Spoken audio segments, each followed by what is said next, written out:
Hey guys, check it out. Look what I found at a store in Asia. John Deere green, baby. And why does that mean anything? Let's find out. Hey, Vern. You know what they say? Nothing quite runs like a deer. John Deere, baby. It's kind of neat to have a John Deere hat again. Now, the boys back in the Midwest, when they wear their John Deere hat, they pull it down real low and they take the bill and they scrunch it up. And they wear it like that. That's how they wear it. They don't wear the flat deal unless they're trying to be cool. But they wear it like this to keep the sun out of their eyes. And so that's serving a purpose. It's a tool. And when you're working outside, you don't want the sun in your eyes. You got your sunglasses on. Makes sense, right? So here we are down at the river. It's out for a little walk, doing a little vlog video. So when I was growing up, my dad would drop my sister and I off at his mom's house. And that was in a little town in northern Minnesota called Rothsay, Minnesota. Rothsay. And Rothsay, Minnesota was home to the giant prairie chicken. Now, who on earth had ever thought of a giant prairie chicken? I think one day I'll make me a giant prairie chicken and put it right here. And everybody will know to come to Rothsay, Minnesota. Sounds like a plan. Now, the farmstead where we were at, there was not a lot to do. We were 10 miles from Rothsay, and we were on, I think, about 180 or 360 acres, and right in the center of the farm plot was the house. And so if there was ever a place on the earth where time stood still, that was the place, Rothsay, Minnesota. It felt like you could hear the clock move. Tick. Tock. Tick. Tock. It was quite an interesting place. If you're a kid growing up, the last place you want to be is stuck on a farm, isolated from any people, any kids, anything to do. And that was my summers. I would spend the summer from school from June until September, and I would be on that farm with not a whole lot of anything to do. And so for me, it was exciting when harvest time came. The people that my grandparents rented out the land to, the Abel brothers, they would come there early in the morning, like 5 in the morning with their tractors, and they would cut the fields down from either grain or wheat or barley, whatever they were farming at that time.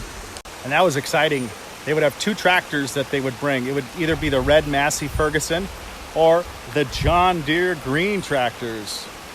And so I'd run out there and I got to climb up into the cab and go down the rows as they're cutting and combining the rows. It was either a swather or a combine that they were using at the time. And I'll never forget that. You sat probably 8 foot off the ground in a chair that was air conditioned. And either they had a radio or they just kept it quiet and they just went row after row after row.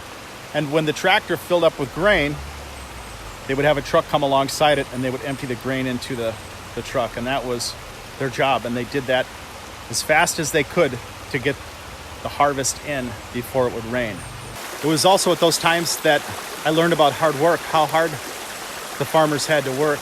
They usually would get up very early, 4 or 5 a.m., and they would work till 10 or midnight, as long as they could work, trying to get the fields in. Because that was their money. If they didn't get it in before it rained, then they were in big trouble.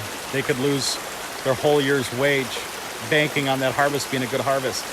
So I remember those farm days quite well. I used to have a little mini bike, and the mini bike was only a 3.5 horse Briggs & Stratton.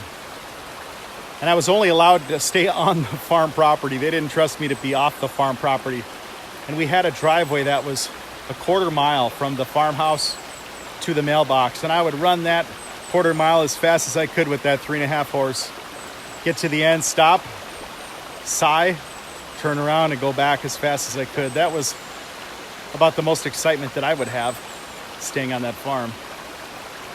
So I never forgot about those days, and I never forgot about the John Deere green tractor. We also had a lawnmower that was John Deere green, and I spent many hours on that tractor. I think it was like a 42 or 48 inch blade, and I would ride that tractor on the farm cutting the the grass around the buildings and the farmstead. So there's lots of work to do if you're on a farm, and you never forget those times. It changes you as a person. It makes you appreciate, I don't know if I can say being alone and having solitude because it's almost too much.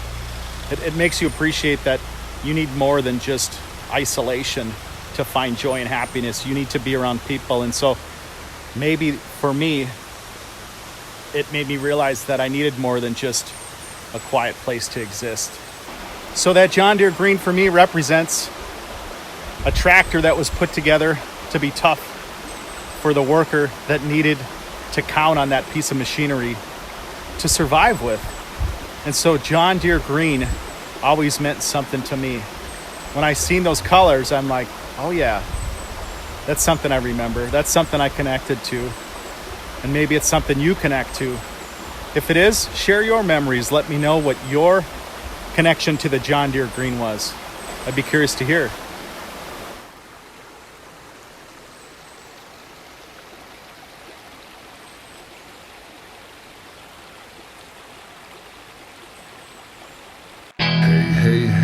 Hey, Vern.